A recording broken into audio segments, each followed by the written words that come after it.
Thank you, Doreen. Does it say recording now? Okie dokie. Sweet. All Good right. evening, everybody. Thank you for joining us. My name's John Warren. I teach at Syracuse University and am New York ACDA president. This is our third Tuesday evening New York Sings webinar. We've got one more next Tuesday night at 7. And we're excited about tonight and so glad to have these composers with us. Great to have you with us. As you just heard, we are recording and the recording is available to all. It will be available on the New York ACDA website, which is nyacda.org. So feel free to watch it again or feel free to share with those who are not able to join us tonight. I know you're expecting to see 3 wonderful composers. We have 2 with us tonight. Unfortunately, Brandon Boyd has had a family health emergency just today and cannot be with us. So I know we all want to send our thoughts of peace and hope to Brandon and his family at this difficult time. And we're already working on plans to get Brandon to join us for a future event and have him be a clinician's there. So anyway, we're thrilled to have Philip Silvey and Dale Trumbore with us. As a lot of this session will be Q&A from you. So please post your questions in the chat and my co-host and I will go after those and try to navigate them and concentrate them and get them to the clinicians as we can. So I'm happy now to introduce my co-host and friend, Bill Culverhouse, who is Director of Choral Activities at Binghamton University, and he serves New York ACDA as Repertoire and Resources Chair for College and University Choirs. So Bill, take it away. Thank you, John. So we're going to hear a little bit from Philip and a little bit from Dale. And during those preliminary conversations that I will have with them, I'm going to ask them to play a little snippet of their music for you so that you can actually hear some real sound, which will be fun. And then about halfway through, we'll turn it over to questions from all of y'all and we'll kind of like play lacrosse with the questions and throw them about the field. So I'm going to start off with Philip, and I'm going to be very, very brief in describing his bio just so that we can let him do most of the talking. And I encourage you to stalk Philip and Dale on the internet and find out about their glorious accomplishments at your leisure in the near future.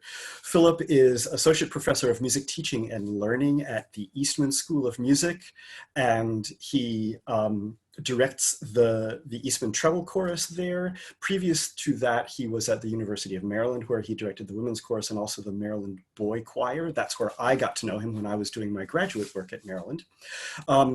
He is widely published. He has given presentations. He serves as an adjudicator, as a guest conductor, and as you will find out tonight, as a fantastic composer. So Philip, I'd like to start off by asking you to talk a little bit about the relationship between music and text. You have said that one of the most important considerations for you as a composer is that you want the text to have a message that sticks with the singers after they've worked on the piece. And you're currently involved in a commission that's kind of still in process that involves some particular creativity with this respect to creating text that will stick with the singers. So can you tell us a little bit about that?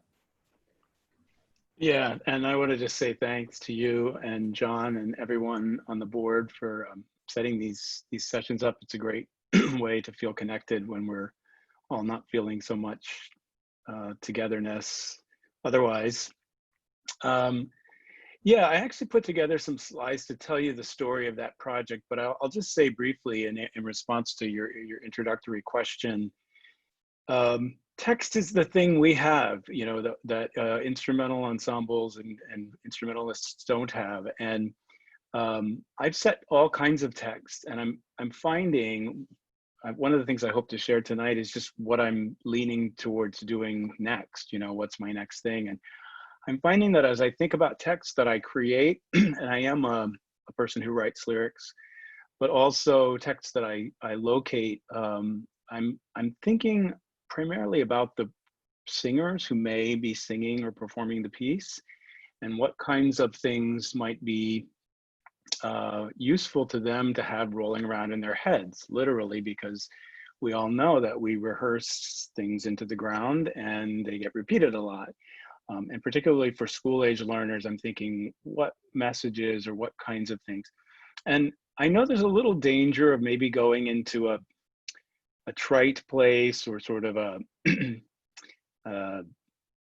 everything's about happiness and dreams or whatever. And I realize that art can be all kinds of things. And I think there can be the whole spectrum of emotions represented. So I'm not saying just do upbeat text, or I'm just going to set upbeat text, but I am thinking about who's the singer. So I'm going to share my screen and walk you through some slides. It's just going to give you a hint of what it's like to be me. So y'all see that opening slide? Is that visible, Bill? Everybody's muted. Just confirm that we can see. I'm going to assume because it's got the little green border. All right, so here we go. So I teach a choral arranging class, and I created this diagram for that class, but I also think I use it to share my process when I talk to other people about what it means to be a creative artist. And this is just me and how I've made sense of it. But I see the bookends are inspiration and intent. So something inspires me, and it could be anything. Inspiration could be a flower, it can be a taco, it can be the fabric burlap. I mean, it can be anything. The intent is sort of, what am I trying to do? And then the big iterative process that happens in the middle is this. I try some ideas, and then I decide, do I want to keep them or chuck them? And it goes around and around and around. And so the way this relates is that the inspiration sort of feeds the ideas, and the decisions are made based on the intent. Is this going to serve the intent? So this is how I present a creative process. So I'm going to talk you through a piece that's called Colorful. And I'll tell you just briefly that, in fact, she's here with us. Christine Merkel reached out and said she would like to commission me to write for her advanced women's chorus, high school singers. And this was probably 2 years ago, and just started the conversation. And this is how it typically works. And so I knew these were going to be probably mostly juniors and seniors, high school women. And that was what I had in my head in terms of how to go about selecting a text. So back to this idea of text. And initially we talked about the fact that it was the 100th anniversary of the 19th Amendment and the women's right to vote. So maybe something from Susan B. Anthony, and that was an idea. And then I just started thinking more and more again about this, what will the singers benefit from singing? And I thought, I was aware of a class that I teach that has some readings about curriculum, and there's a report that came out in the early 90s from the American Association of University Women called How Schools Shortchange Girls. And it was a summary of research about what the school climate and the way girls are treated in school, how that affects them. So I started pulling some of that, and I'll share some of that with you here in a second, but I'm going to show you this diagram now overlaid with what I did to create a piece. So the composition is called Colorful, and I came up with that pretty early because to me, it was the right balance of a word that meant a little bit possibly rebellious, maybe. If you think of somebody as being colorful, it's compliment / maybe they're too much, you might be saying that. So the inspiration for me came from this idea of gender stereotypes and wanting to challenge them and try to subversively, in a way, go against these research findings that girls were being sort of stifled. So the research and some of the quotes I'll show you here in a second, and then the students had input, and I'll show you how that worked here in a second as well. So those were all part of the inspiration for me. So then the ideas for me come mostly at the piano. I'm just playing, often start with an accompanimental figure or a chord progression. I start improvising tunes over it. I met with the group. The school was gracious, and we set up a time in the fall before the piece was really, it was just in beginning stages, and had a discussion with the students. I'll share that here in a second. And so their input became part of my ideas. The decision making was just trial and error that I go through. A lot of it is intuitive for me. I'm not a, it's less about I can tell you why this is the decision. It's more, this just feels like the right decision. But again, to go to intent, I knew I was writing for advanced treble chorus, so I could write things that were somewhat challenging. I wanted to write, and this was a choice, fast and loud, because this is another thing I wanted to say also, Bill, is that I often write the piece I want to conduct. And since I'm conducting a women's chorus, I have trouble finding fast and loud pieces. So I thought, I want to do a fast and loud piece. And I wanted a text that would benefit the singers. So I'll try to be brief. Here's the quick story of the text. Oh, and I did want to just say, this inside process is still going on. This piece is not, it's not settled yet. So I took this, this is from the website of the AAUW.org, American Association of University Women. And you can look up, they've got all kinds of interesting resources. But if you look to the left, girls are expected to be well-behaved, compliant, polite, pressured to conform, feminized behavior, appearance, and traditions and norms. And I do want to say that I understand that gender is a construct, and that there is a spectrum, and that there are gender non-conforming people, and they have even greater challenges. And that this organization, by the way, says that. So I understand that. But they're talking about gender tracking, in other words, the expectation for gender. So then I read to the students the morning I met them some of these quotes from a book by Brene Brown called Daring Greatly. And she says, the gender norms and the conformity that's expected for girls is to stay small, sweet, and quiet as possible. And then some of you may have seen the bumper sticker, well-behaved women seldom make history, which is a quote from another research study by a theologian that I also introduced as part of the conversation.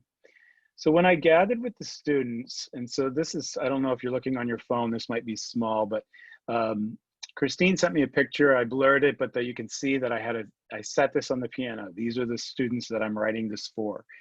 The yellow sheet was the first time I scribbled. So the idea for Be Colorful, which came pretty early, was started on that sheet. And then, just so you know, we're human. The corner of a church bulletin is where some of the other, I developed some of the other lyrics. And yes, the back of a bank receipt. So all of these pieces, these are all just scraps of some of my own sketches for the lyrics. And I took these ideas with me and shared a musical idea with the students. So I gave these out to those, I think there were probably 15 to 20 students that morning. And we sang through a bit, and then I asked them some questions. So what I said was, who are the adults in your life that tell you how to be? What do they say? And they said things like, be a good example for your younger siblings, be ladylike, be proper. And then what would be the opposite of some of those things? And so the list you see in front of you is from a student who, and I think they added some from their peers, but this is a general list of ideas, and things like be damaged really caught my attention, be aggressive, be flawed. So they weren't just writing, they were writing some interesting and challenging things. And so then I took their ideas, and this is my handwritten analysis, and there's 3 columns of the words, and the checks mean the word recurred in somebody's sheet. So I got a sense of which ones they were really repeating, and I grouped them by syllables, 1, 2, and 3. And then that I turned into many stanzas that were way too many for the song itself. And I ultimately, after just, again, the trial and error and trying things, and I came up with 3 that are the verses right now. Who knows if it will change or if it will be different. So that's the walkthrough of how I came up with lyrics for this particular project. And It is my creation, but the inspiration, and there is help in the idea department from the students that were actually the singers. So is that good for that, Bill? Yeah, that's Okay. fantastic. I, In maybe like a few more minutes, you've got a little snippet of another piece that is already written and published. And it actually has some interesting textual issues as well, because you combine a snippet of text in Latin and then some text from Longfellow. Could you play us a little bit about that and maybe just give us a little bit of insight so, into what was going on with that piece? right. Similarly, I workshopped this piece with a high school group. So I teach a high school choral methods class, and the students in that class were teaching at a school, and the teacher agreed to pilot this piece. So the piece changed over the course of the semester while the students were learning it. I warned the teacher ahead of time, but it might have driven the students crazy. And some of you know this. If you taught a tenor part, and then a week later the composer came in and said, you need to change these two notes, which I did, and I had to reteach it. After a point, I had to stop. But so what I like about doing that kind of what I call workshopping is that there's things that I can't predict until I hear or watch. And that was such a great opportunity because I watched them struggle, and I could say, oh, I could write that easier. I could make that entrance more obvious, or I could make this more doable. So I'm just going to play the first minute of this piece, but understand that it was piloted. And I'm gonna let you follow along here too. Ding dong, ding dong. Et in terra Ding a ding dong, ding dong. omnibus bone voluntate, et in terra pax, et in terra pax.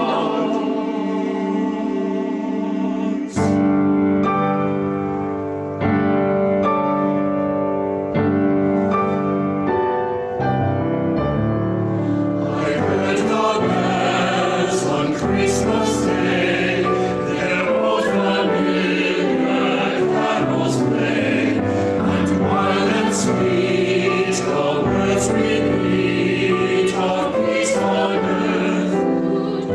Goodwill, peace on earth, goodwill to men.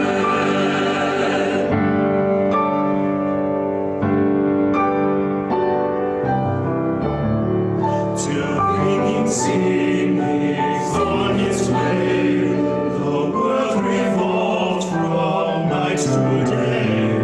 A voice, a chime, A chance of love. So I wanted to get to the title line, but so that was me, my take on that poem that you've heard, and there's two famous versions of the tune. I felt like I wanted to do something where it changed in the third stanza, and as Bill said, the chant sublime phrase in the poem inspired me to pull up some Latin text and weave in some chant. Thank you. For all of you folks who are listening, I wanted you to get a taste of the sound of Philip's music, so that if that appeals to you, there's a lot of stuff in his catalog for a lot of different combinations at a lot of different levels, from elementary all the way up through advanced stuff for college students. So please feel free to peruse. Thank you, Philip. I'm going to turn now to Dale. And for Dale, I actually am going to start off with a question of how you'd like to proceed. Do you want to play a little bit of how to go on first, or do you want to chat first and play a little bit of that later? Sure, I can play it first if you'd like. Okay, so then let me give a little bit of preamble to this. So you're now about to hear some of Dale's music, which will provide an interesting contrast, I think. But let me say that Dale also writes her own texts for some of her pieces. And most recently, I had the pleasure of being in attendance at the premiere of a piece called If I Say Yes, which was written for chamber choir and string quartet and percussion, that the University of Maryland Chamber Singers premiered as a companion piece to Stravinsky's Les Noces, which is, of course, about a Russian folk wedding. And Dale wrote the text of that piece herself, and it's spectacularly beautiful. What you are about to hear, however, is is an excerpt from her large work, How to Go On, which is a multi-movement work that's been called a secular requiem, and it's a setting of poems from several different poets. And both John and I have done some of this. My chamber choir did almost all of this piece recently. So this is one of the movements from How to Go On. Dale, take it away. All right, give me 1 second to share appropriately here. And I think we're good to go.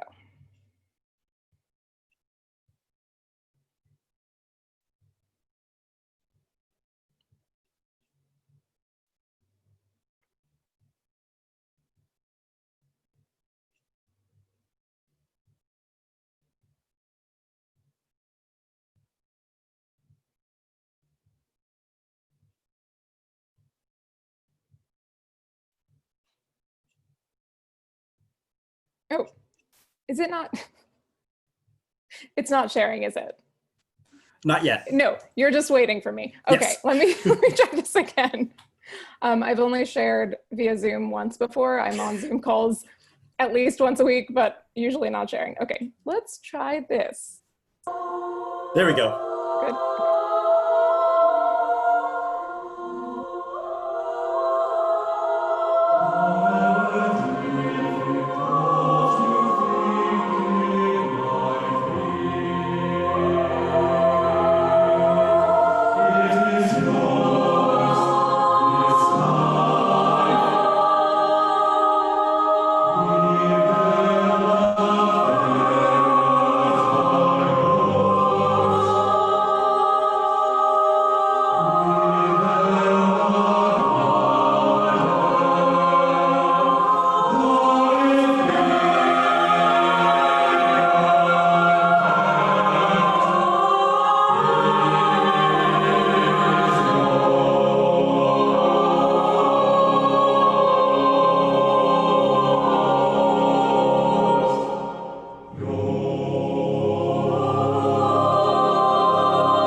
So that was a little taste of one of the movements from How to Go On. And let me just flesh out Dale's bio a little bit. She holds degrees in both music composition and English from University of Maryland. And then she did her Master's of Music in Composition at the University of Southern California. She's been performed very, very broadly, published through Boozy and Hawkes, Schirmer, Graphite, and she's been performed by Minnesota Choral Artists, Vocal Essence. I'm sort of reading very quickly off of her bio. Los Angeles Master Chorale, and then which recording of the two recordings that there are did you just play for us just now? That was Choral Arts Initiative. That was Choral Arts Initiative. So I'd like to segue actually a little bit away from composition and the compositional process to another issue that's very dear to your heart and something that you've thought a lot about and had a lot of conversations about, and that's the nurturing and mentoring of young composers. And one of your particular concerns is the issue of equity in the development of young composers and who has access to what kinds of experiences. We have a lot of choir directors in the audience right now, and one of the things that ACDA has been talking about is the issue of equity in access to things like honors choirs at levels from region all the way up through national events. So can you give us a little window into your thinking on that and maybe some thoughts about how we as mentors can be on the lookout for ways that we can help? Yeah, of course. So I think one thing that when we talk about the relationship between composers and conductors, we don't often talk about the tremendous amount of financial privilege it often takes just for a composer's work to get into your hands. You're assuming that a composer has had access to music education as a child, to good music education, likely to private lessons. There are things like summer festivals that composers in college, and I mean, obviously college is a huge expense, right? But there are summer festivals that some composers can afford to go to and some cannot, that can cost upwards of $2,000 when you factor in airfare and everything there. Even just going to a conference like National ACDA and meeting composers there, they all had to spend, we composers all had to spend lots of money, several hundreds of dollars, if not thousands of dollars, to fly ourselves there, to get to a hotel, to put that music in your hands. So the good news though is, I think when we're talking about privilege, it's important to ask yourself where you already hold power to make changes, to be the change you want to see in the world, as the cliche goes, and to ask really, like, what is your superpower already? So if you're a conductor, you have control over programming, and you also have control over mentorship and encouraging your students if they have the slightest interest in composing. I think it's fair to say most composers who I know have gotten their start composing for themselves first, for whatever their instrument is. And then when, in terms of composing for others, it's often because a choir teacher or their band teacher, orchestra teacher, someone has encouraged them to write a piece for that ensemble that they're already participating in. So I want to go over some of the different factors you can consider if you do encounter someone who maybe they haven't even composed before, but you'd like to give them an opportunity, and or maybe a student comes to you and expresses interest in composing for the ensemble that you direct. There are a few different strategies you can take here. And the most important thing that you can do is to give them any sort of opportunity. The most important feedback a composer can get is just hearing a piece performed, even if it's a reading session. And I'll start there too. If, let's say you have a very promising student who's expressed interest in composing, but also you have no idea what their work is going to be like, and you're hesitant to say, oh sure, write something and I'll devote X number of hours of precious rehearsal time to this unproven new piece. You can always do a reading session, even if it's 15 minutes at the end of a semester in normal non-COVID times. Even a reading session will give that composer immediate feedback about what's working and what's not.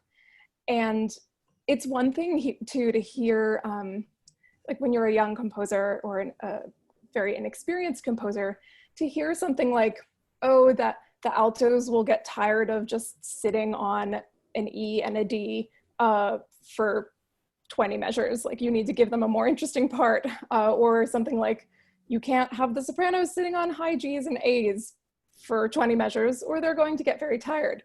You can say all this to a young composer, but if you put them in a 15-minute reading session and they can hear the sopranos sounding a little screechy, or they can see the altos getting visibly bored, that means a lot more. Or even hear the singers give feedback on, what was your favorite part of this? What was working really well? You can make it a really positive, nurturing experience for this young composer, while also just, I guess what I'm trying to get at here is, you don't even have to be the one to give very, very specific feedback.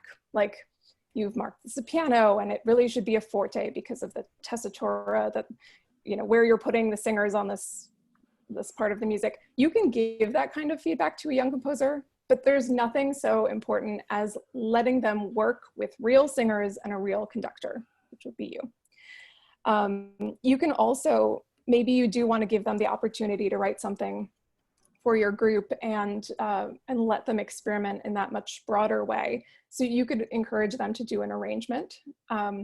One of the very first compositions I ever did was my junior year of high school. I arranged And All That Jazz from Chicago, and my advanced treble choir sang it, and it was absolutely ridiculous. There was way too much going on rhythmically, and the sopranos were up in the stratosphere for about a third of the piece.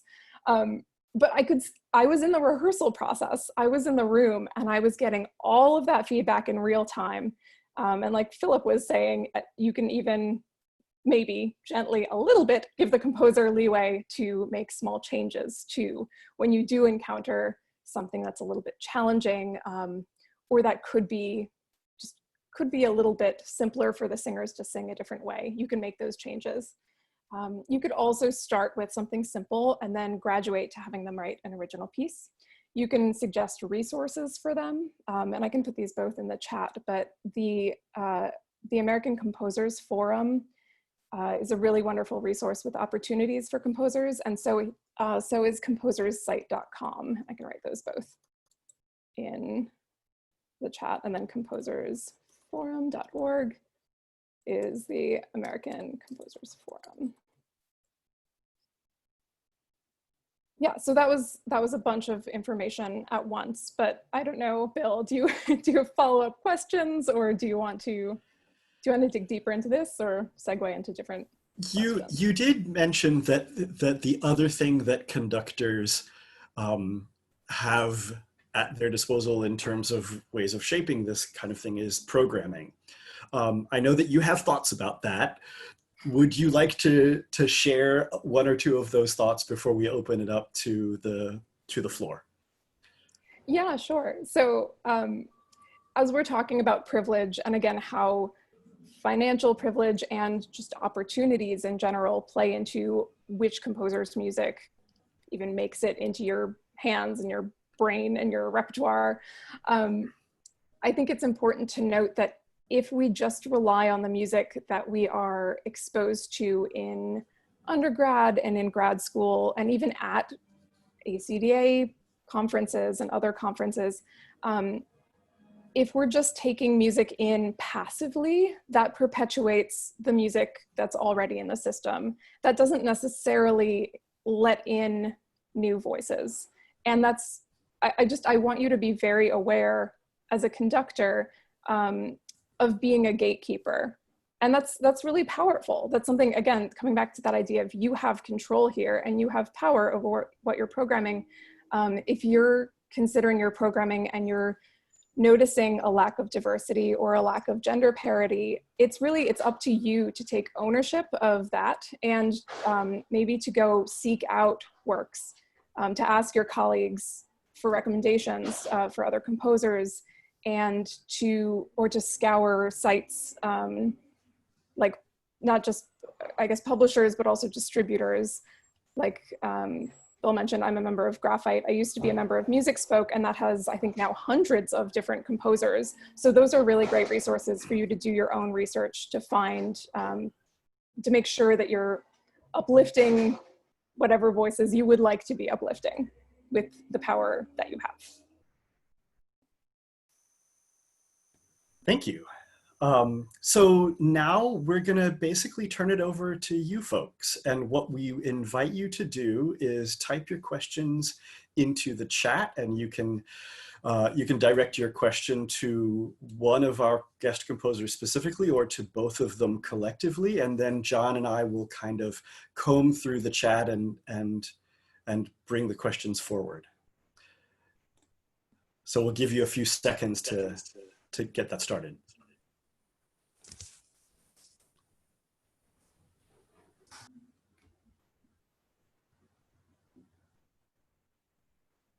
I think Shoshana might be typing something.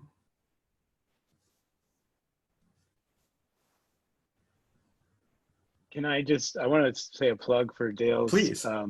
I own the CD, How to Go On, and I encourage you all to get it. It's really profound from beginning to end. To me, it's otherworldly as she takes the genre in ways, in directions, and makes sounds that are, I think, extraordinarily rare. And it's a really powerful piece. So buy it, listen to it.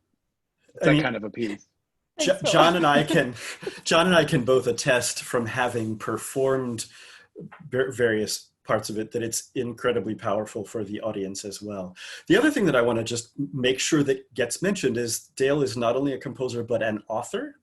And she has a book out called Staying Composed, which is obviously about composition, but it's about way more than just composition. And anyone who's a musician or an artist at all would find it not only entertainingly and enjoyably written, but very, very moving and helpful. So here's a question, and I think this is for both of you. How has our current situation changed? How are you thinking about, how has our current situation changed how you're thinking about your own composing?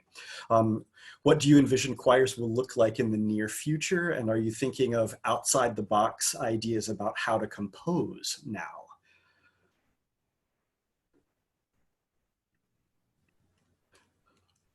Just a little teeny question.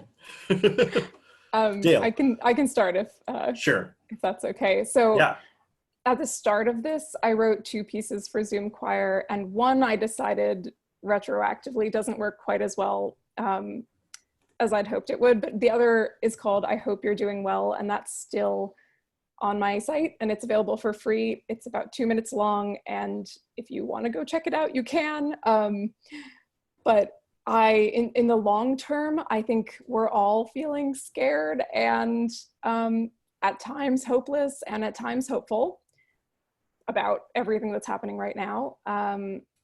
It's hard dealing with uncertainty, but I know for me, I'm thinking a lot about what projects, like what self-motivated projects I can work on right now. And that might even be something that, yes, I will put the link to the Zoom Choir piece in the chat in a moment. But I'm thinking about like what I can do by myself. Like I could write a piece for solo piano right now because I'm a pianist and I could write it for myself. And that might even be something that you encourage your students or your singers to do as well. It's to think about what are going beyond this idea of virtual choir or even Zoom choir and thinking about different ways to explore their own creativity if it's just them. Especially if they haven't explored that before, it might be a great time to arrange something very, very simple or to try singing solo in a way that they haven't done before. I think, yeah, there has to be some benefit to this time, right? That's what I keep telling myself. Philip? Yeah, I can just say briefly, I'm not sure that it's affected me that much. I do think in times of uncertainty that artists, can often generate responses in different ways. And I saw lots of people doing that. I haven't really, I had 2 pieces that were slated to premiere. One of them I already shared. Another one I've written it's my rewrite of the Serenity Prayer for children. It was for children's chorus. So I used the time to kind of, well, one thing I did was, my first thought was, these aren't going to get premiered. Maybe I need to try to see if I can get a recording made. And someone asked me once if I can play the piano parts for all my pieces. And I kind of pride myself that I can. So, but I wanted to record this. And so I spent weeks practicing that, and then I actually recorded myself singing the voice parts. Again, this idea that unless it's sung, we don't really know how it fits in voices and how it works. So, I've had the extra time to do some of those kinds of things. But in terms of the future, the only thing I would say is it feels like, because I was thinking, oh, these pieces aren't going to be premiered and I want to get them finished and move on. But the whole world is, nobody's performing anything right now. So I don't feel the urgency of that. I think we're all on pause, and I actually think that's been good in a way too, to slow things down. But I am getting stir crazy. We had a question real quick about can we direct you to resources where you can find more diverse repertoire. I'm going to mention 2 really super quick and then ask if either Dale or Philip wants to add. But the 2 issues that got brought up so far are gender parity and then diversity of race and ethnicity. For gender parity, the Orange County Women's Chorus has a database of women's composers that is fantastic and is ever growing.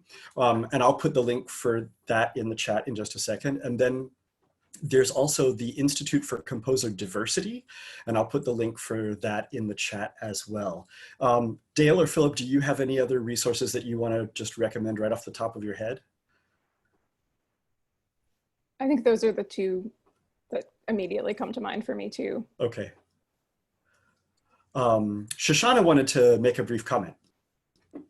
Yeah, sorry, my video keeps cutting out, but I just want to say there's two pieces I absolutely love. Philip, Emily's Creed was such a hit with my choir. It was just one that we fell in love with. The text and the setting of it is absolutely stunning. And Dale, I know we've talked about Breathe in Hope, and I want you to know, like, we just had the courageous conversations that we need to be having right now. My choir, my predominantly white choir, and I had a year ago, thanks to you. And I'm so grateful now that I can't see those students that we had that conversation a year ago and poked the bear, you know, before this all came to light. I don't think that I would have had the courage to do that if your music hadn't been the vehicle. Thanks, Thank you. and I'm Just really two pieces glad. I Yeah. absolutely adore. Our next question is for both of you. Did you know that you were a composer at heart from a young age, or did you kind of stumble into it? Which one of you wants to tackle that one first? Dale. I did, but I also didn't know that living. Oh, this is another thing, I guess, with visibility, and we're talking about opportunities and privilege, and visibility comes into this too. I didn't know that it was possible to be a living composer really until I was a teenager. Even though I played piano since I was 7-ish, and I'd been composing just as long, I would sit and play, like I would practice, and then I'd make up my own things, and then I got notation software that was like really, really, really basic when I was 12, I think. And then I went to chamber music camp and encountered a live composer and was like, oh, this thing that I'm doing, you can actually do as a living. I had no idea. And that led me to where I am now, eventually making a living as a composer. But as much as you can, if you have the resources, even if it's over Zoom, to get live composers in front of your singers, it's just really helpful. It's, yeah. For lots of reasons, it's really helpful. For me, it was just something I discovered about myself. It wasn't a choice or anything. It was just something I do. It's, you know, I don't know how else to explain it. And I did start pretty young. Okay, it looks like Dale, can you discuss a little bit more your process in regards to lyrics? Can you talk, like, how do you identify poets that you want to set, or when do you decide that you're going to write the text yourself? Yeah, so when I do write the text myself, sometimes I do it for specific commissions, and sometimes I end up pulling poems I've written in the past and sneaking them into a commissioning proposal. So usually when someone commissions me, I'll send over 2 to 3 poems. 99% of the time they're by living poets, just because that's something I feel personally compelled to in my writing. And lately I've been omitting the names, and I'll just put in, sometimes I'll put in one of my poems and then 2 poems by other writers and see who the conductor picks. So lately I've written 2 pieces in a row now. I'm finishing one now. That's sort of the last of my big contracts before the COVID drought strikes. But they both have my texts, which has been a nice, fun experience. And with If I Say Yes, the piece, Bill, that you mentioned that was premiered at NCCO, that was very different because we knew we wanted a text that paired with Lenos. And I happened to be talking with my partner, my now husband, about getting engaged. And so I started writing the poem before we got engaged, and then the premiere happened after we got married, which kind of tells you about the timeline for commissioning things in a funny way. But I think the best part, I'll finish in a moment, but I think the best part about writing your own text, and Philip, maybe you want to talk about this too, is the ability to change them while you're composing.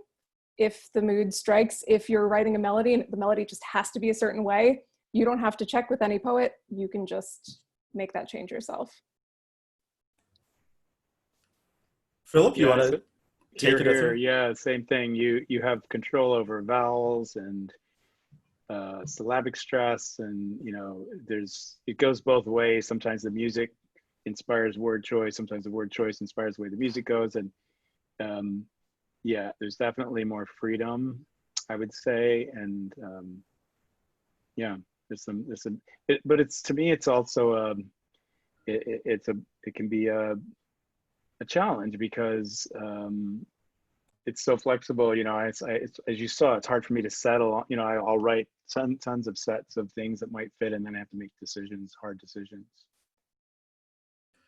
Philip, you and I were talking before this session about how for a long time it seemed that there was a bit of stigma about composers who wrote their own texts, and it was very much the exception rather than the rule.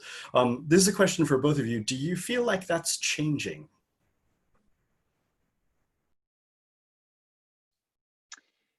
I've always been a words and music kind of a person. I'm a songwriter really more than anything, and I tend to, sort of turn songs into choral works in a lot of cases. I'm a firm believer that music is a case by case, so I think you can be interested in a composer. This is counterintuitive to this session, by the way, but you can be interested in a composer's, as you say, Bill, catalog, but I think it's piece by piece. Is this piece speak to me? Is this piece the right piece for this group? Is this something I want to spend time listening to? And if the text is, it's real hard to talk in, terms like quality versus not, but is it compelling or is it well crafted in your view? And I think so. There are great Stephen Sondheim, there's some great composer lyricists, so it's not like it doesn't exist. But I told you, Bill, that the stigma of words and music by that I found in a lot of published choral music was just, maybe it was a false perception, but I felt like I heard it from other people that was kind of a thing to avoid, and it made me feel a little bit ashamed of the fact that I was a lyricist, and then embraced it and said, sometimes I write my own lyrics. And as Dale said, it gives us different kinds of control. Yeah, I think the stigma might still be there a little bit, but if the piece is successful enough, maybe we won't say good, but if the merging of music and lyrics enhances each one by the virtue of their being together, then hopefully the piece speaks for itself. Next question for both of you. How often do you write not for commission?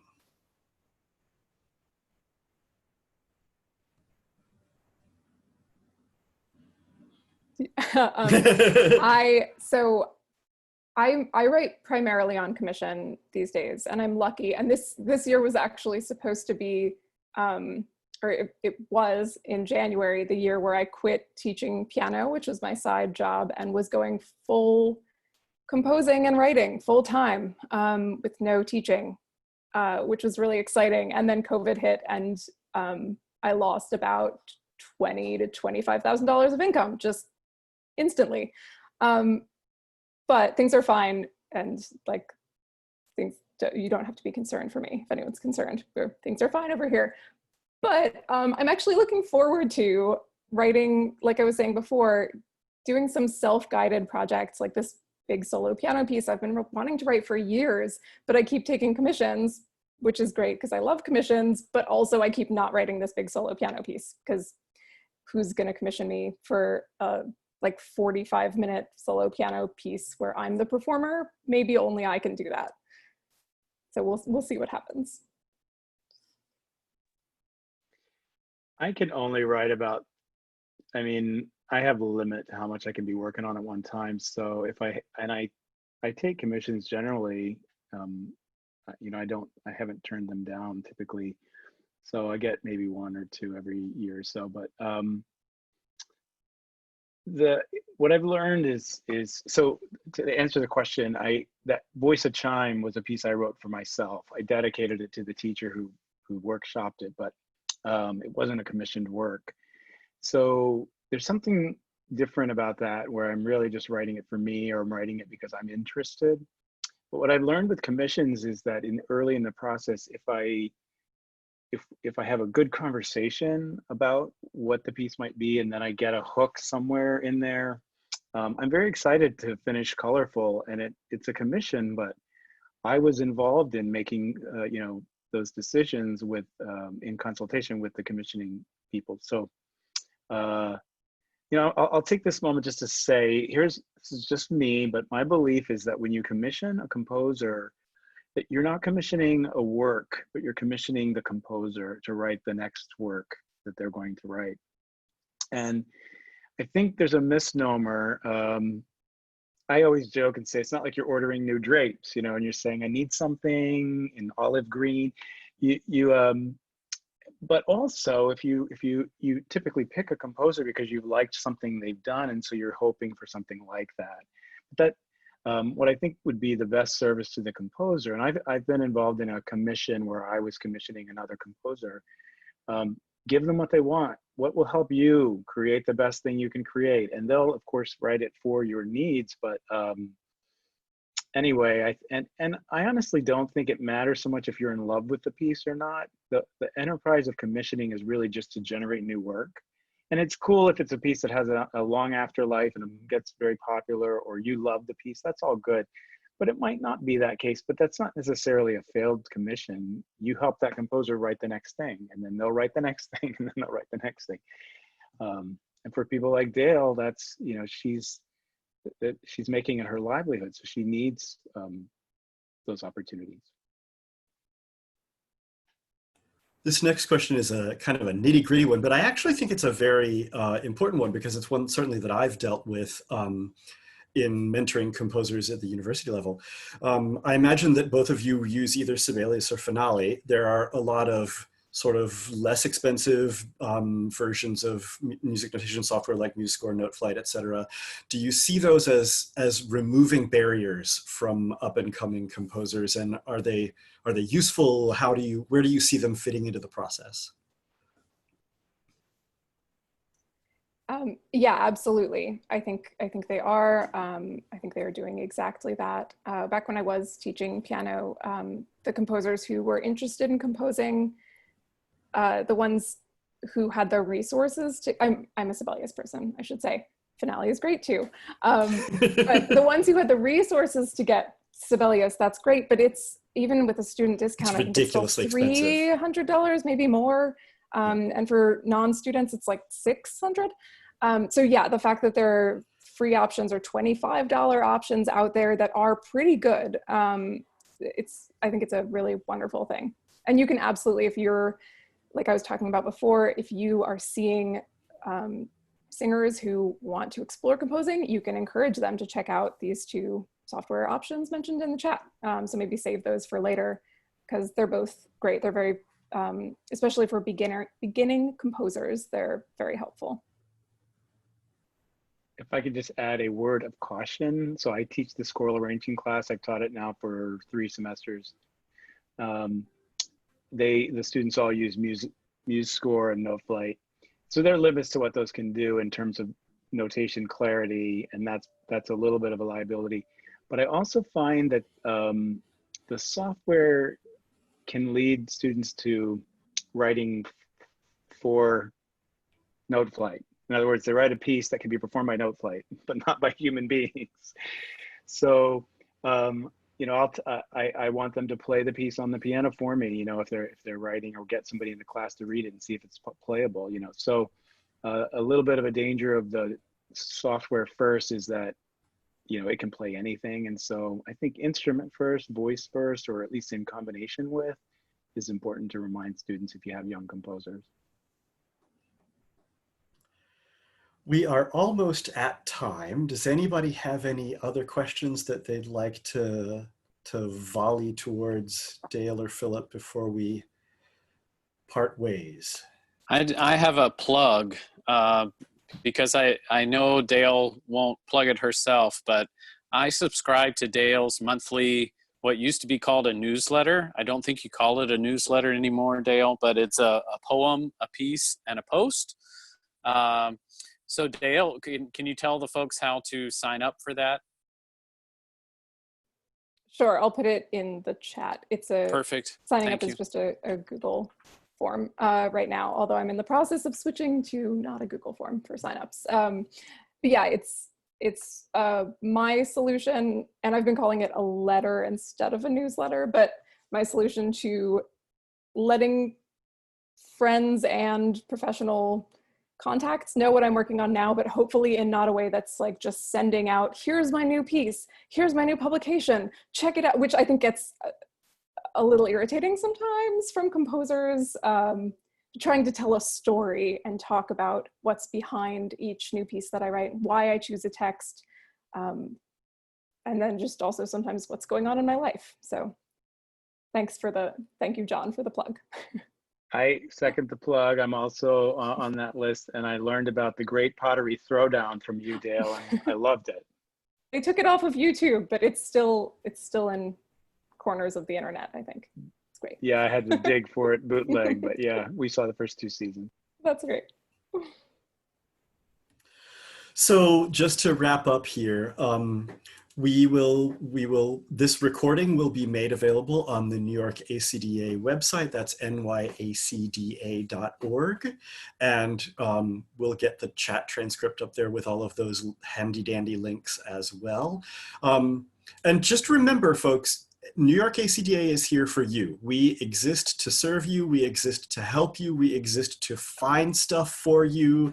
We exist to do what you need us to do to make your lives easier and your jobs more rewarding. So please be in touch with us, with any of us who are on the board via the website. If you've got ideas, if you can see ways where we can fill a need, we are all ears.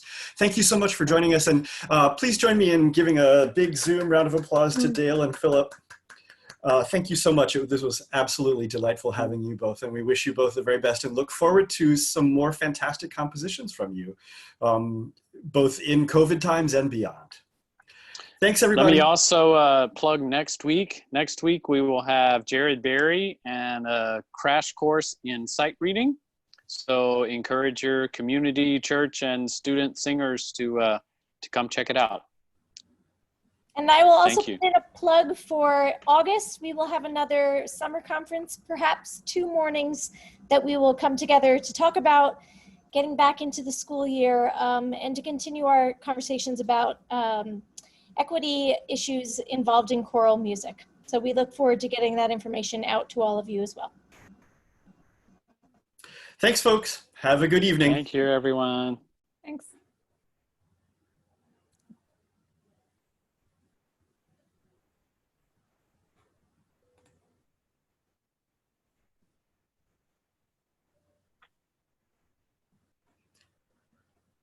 So John, just checking, do Yeah, I just not stop letting the recording? me. Yeah, well, you could end the meeting. For whatever reason, my control stopped working. So if you can just hit end, and it'll automatically stop. The recording.